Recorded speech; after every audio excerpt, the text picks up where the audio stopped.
Uh, just kind of bring everyone up to speed in case maybe you're new and you're like, hey, how did you end up here? And how did you end up where you are today? The Lord provided 6.5 acres of land last year over my right shoulder, your left, adjacent to this property.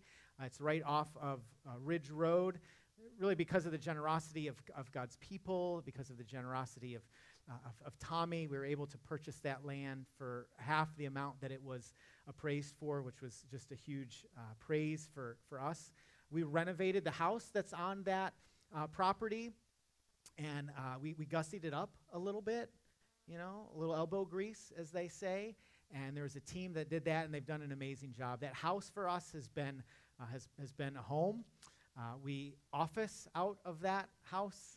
Our groups meet there. Our ladies have met there. Our men have met there. Our students have utilized that property and that place as well. And so we're so grateful that God gave us that place and that space at this time. We knew when we purchased the property that we were going to continue to pray and ask the Lord to provide resources for a permanent facility. We really wanted and believed that God was leading us toward that direction.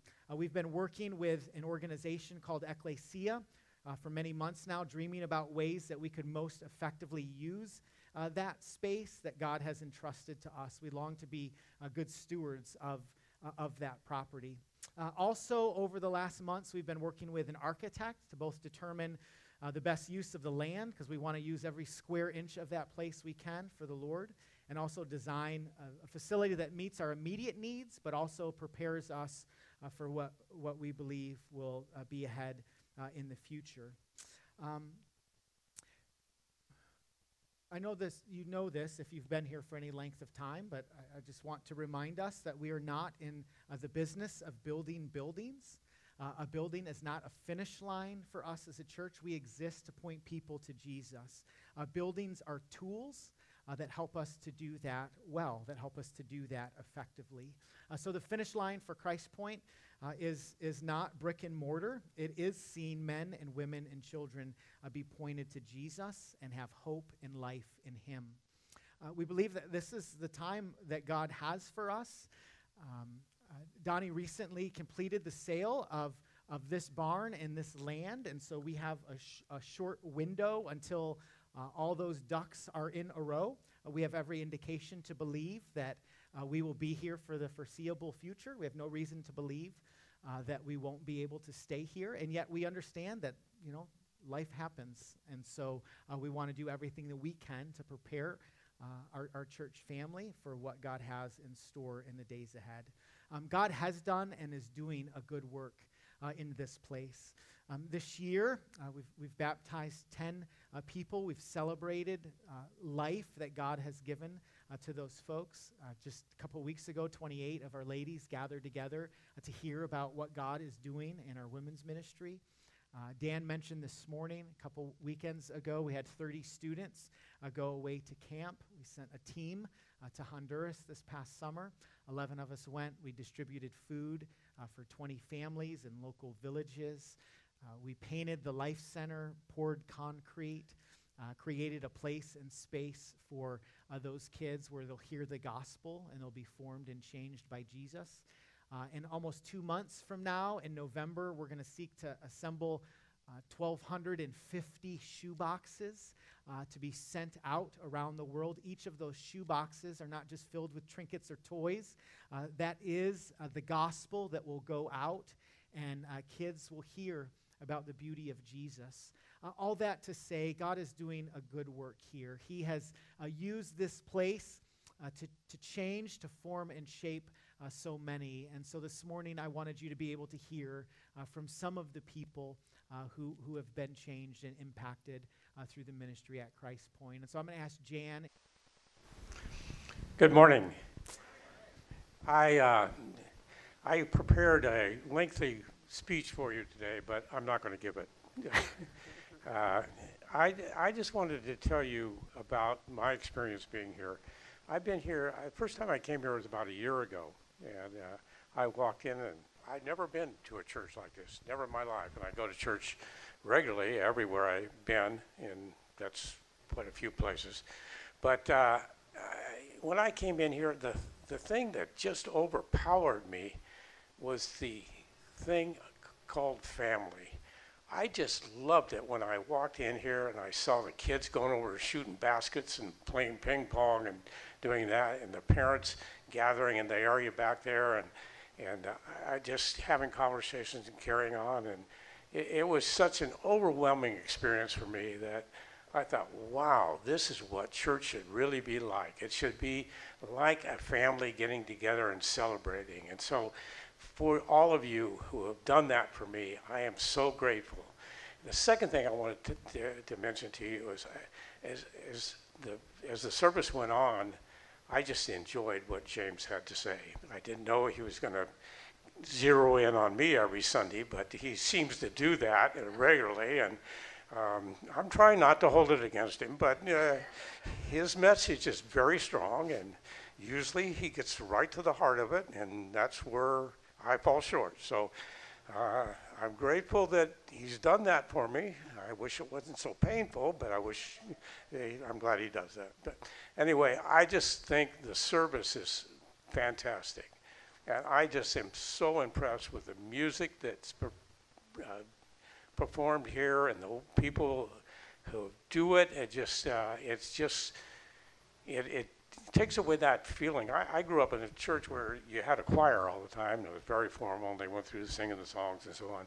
But this music touches my heart and makes me feel so close to the Lord our Savior. And so I just want to thank you all for accepting me and allowing me to be a part of this church, and I'm so grateful for that. And I know that Judy and I talk about the church all the time, and we talk about the things we see, we hear, we do, and we're so grateful that you allow us to be a part of that. And so at this point, I'm going to turn this over to Judy, because I could talk about this place forever. So thank you very much, and I appreciate the fact that you've made it so warm and welcome for me.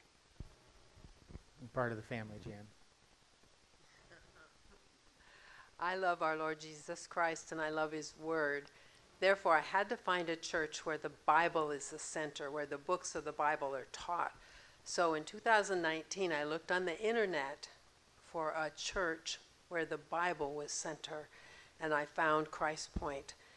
Then when I came here, I wanted to experience authentic community, which is what we do here. So I attended the Bible study. We were in the YMCA that Russ taught. Russ does research. He has a mind that remembers everything about the background. His teaching is just amazing. But also there, I met Al, I met Catherine and Brian, I met Kalina and Jorge, I met Matt. I made friends there when I was in the Bible study.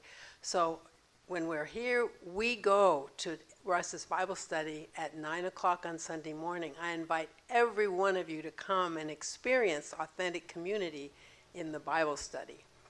Jesus gave me an evangelist's heart, so I needed a church that points people to Jesus. My gift that I like to give to the church, my joyful service, is prayer. So at 9:45 on Sunday morning, we are here to pray. And what we get to see on Sunday morning is the heart of the church. We get to hear James and pray with him and pray with the elders, Chris and Phil and Billy. You get to be part of the heart of the church. So I invite every one of you to come on Sunday morning and just hear the heartbeat of the church and enjoy it. So that's my joyful service that I give. Then we engage all people. So I challenge you and I challenge myself that all the people around here are waiting for us to engage them. Jesus said, if I be lifted up, I will draw everyone to me. So I invite all of us to engage all the people who are around us at Highland Creek, in the apartments, and everywhere. Together, Jesus will be lifted up high. Jan and Judy, I give thanks to the Lord for you, and I'm grateful that you are a part of our church family. Thanks for sharing this morning. Thanks, Jan. being a part of that. Donnie and Susie, you want to share a little bit maybe about how God has used Christ Point and your hearts, lives, family? He told me to say a few words. A few words. How'd I do? Donnie's also a comedian. Drew. Hey, Drew. That right there, you see? That means a lot. That boy is all right. And he comes. And y'all are so blessed to have the group that you amaze me because I've been in a big church. Y'all do more than big churches do. You do the mission work. And the youth, you got youth leaders this out of this world. And that's what amazes me. It's a good church. We built this thing, me and Susie run it for 30 years. Had a great time. We're doing a big party for Hoopla, and Brian, what did you say his name? Brandon asked me one day, said, you been interested in the church coming here? Well, it so happened that Corona come through, and you doing parties for 100 people. I couldn't get 20 anymore. I had parties booked, I had to cancel. Corona really put me out of business, but I was getting older and ready to quit anyway. And you interested in the church? And I said, well, we'll see what they do. I never heard of you. But when they come, I said, you come. I'll let you come one day on Sunday. Won't cost you a dime. We'll see how it goes. Been here for 2 years. So we are the blessed ones. It's a closure in our life for y'all to be here. We love you. Love you too, Donnie. My mother always said, God will provide. Those words are still true today. He has provided us with so much, and he provided us with this building to share, not only with our friends, but with you folks. We have thoroughly enjoyed every one of you, and I know, excuse me, I don't know every one of you, but that's okay. You're part of this church family, and if you're part of the family, we all are part of God. So we are getting ready probably to part our ways. We're moving up to Iredell County. You folks will be staying here on old stomping grounds, but believe me, we will be back. So watch the back door. We appreciate all of you. Thanks so much. Lord bless you guys. We love you. And I wanted you to hear from one of our students, and so I want to invite Chloe up if she would. Yeah, so I know this is something that pretty much everyone has touched on so far, but I really wanted to talk about the authentic community that I've experienced here, both within the church and within the youth group. So my family came to this church, I was trying to count, I believe it was when I was in 8th grade, and I'm currently a senior, so about 4 or 5 years ago. We had been at one church pretty much since I was born up through about middle school, and then kind of spent some time looking around at different churches. So I'd experienced the youth group at other churches, and something that I found so different about Christ Points was how inviting it was, even just beyond the first week. Because, you know, a lot of times you go into a youth group, it's the first week, they're like, hey, we're so glad you're here, and then, you know, everyone already kind of knows each other, and it's really hard to make friends. But I found that here, everybody was so welcoming, even past the first week. All my small group leaders constantly would be reaching out to me, inviting me back, making sure I was okay. And I really just love, like, how authentic truly the community is here, how caring everyone is for each other, and just like how many amazing people I've had the opportunity to meet. So I'm so glad for the impact that this church has had on me, and I can't wait to see how it grows.